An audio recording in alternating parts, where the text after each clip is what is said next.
เมยสูงค่ะเมื่อในเป็นวันที่21เดือนธันวาคมที่7ปี2026ในตอนในข่าวใส่หมอหอมมีข่าว2ตอนนะคะเนาะเตมาเปิ้นเผานะคะแคบหางอันพี่น้องเฮาคาหันอยู่พ้องยามมื้อเหลียวในเป็นเนินนาฟ้าที่เว้งหลงเชียงไฮ้เมืองแขว่าเฮ็ดจังไหนอ้อมื้อวันที่19เดือนธันวาคมที่7ปี2026ในมีข่าวง่าวออกมาว่าอะไรเกิดขึ้นเปิงเป็นต้องฟ้าหลักๆหลายๆเหนือนาฟ้าเชียงไฮ้เนี่ยค่ะอ้อก้นวันก้นเมืองเปิ้นก่อออนกันถ่ายคลิปถ่ายวิดีโอถ่ายแคปหางต่างเนื้อสื่อตรงก้นในค่ะเนาะมังเจอในก่อออนกันมีความถามอันค่ะน่ะเนาะว่าเอ๊ะได้เป็นน้ำมิกสังกอฮู้เย้าเฮ็ดจังได๋ค่ะนะลองในเพราะว่ามีลวงคืบหน้าจังหือในก็ได้เอามาสืบเปิ้นแผ่ปันพี่น้องเฮาค่ะกว่าเที่ยงในค่ะเนาะ ข้อมูลตอนแรกค่ะได้เบิ่งอิงเอามาที่ของการข่าว Wall Forum ต่างไว้ค่ะลูกดีข่าวง่าโหนในเสแลกำในเฮาคันมาถ่อมด้วยข่าวง่าเที่ยงตอนหนึ่งเนาะอันนี้ก็ได้เลยว่าเป็นข่าวง่าวรองใหญ่คะเนาะตั้งฝ่ายภูมิพลพรเขาไล่เข้ากดทัดปื้นดีอันจางเกี่ยวข้องตั้งนอมินีนะคะเนาะมันเจิงว่าก้นนอกเมืองมาเกี่ยวข้องลวงปื้นตีลวงตีลิ้นลวงเฮิรนเย่ว่าจังหวัดเจ้าในให้ไหนค่ะ มื้อวันที่20เหรินธันวาคมที่7ปี2026เข้ายามกลางใน7โมงค่ะเกียมผู้ป้องกันปลีกเมืองไทยค่ะยกผู้ก้อนเจดอนเกี้ยงใหม่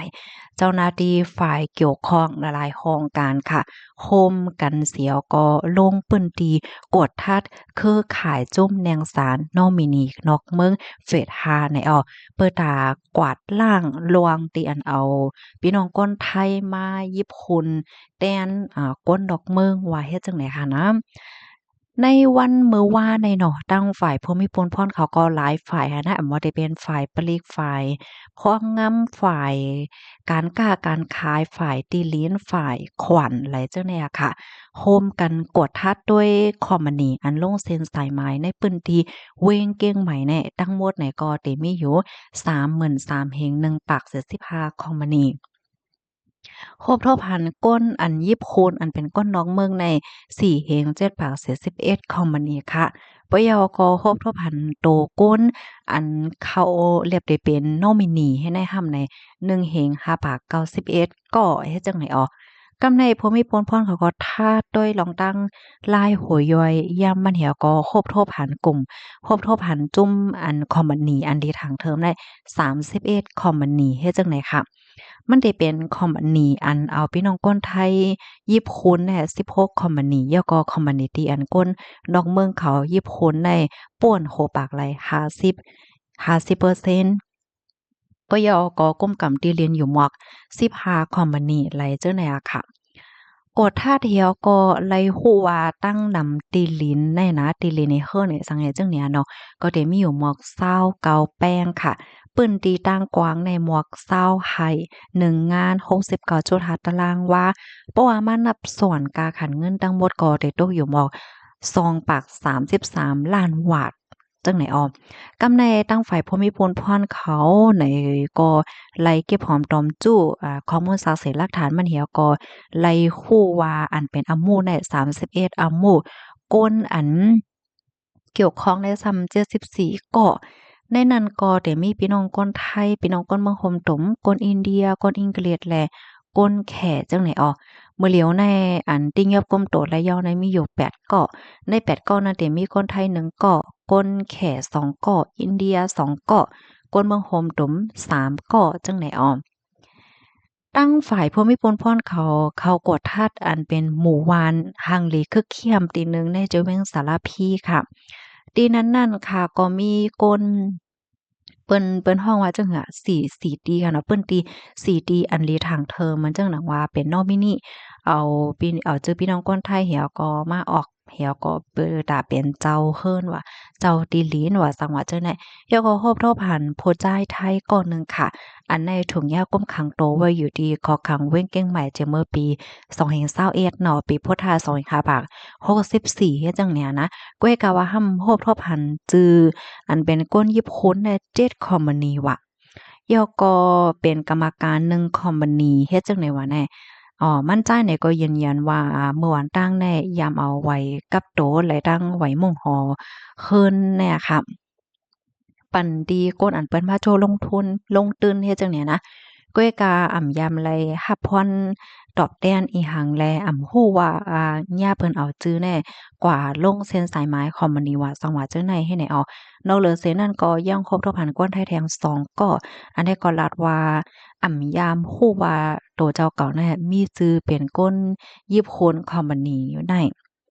ไล่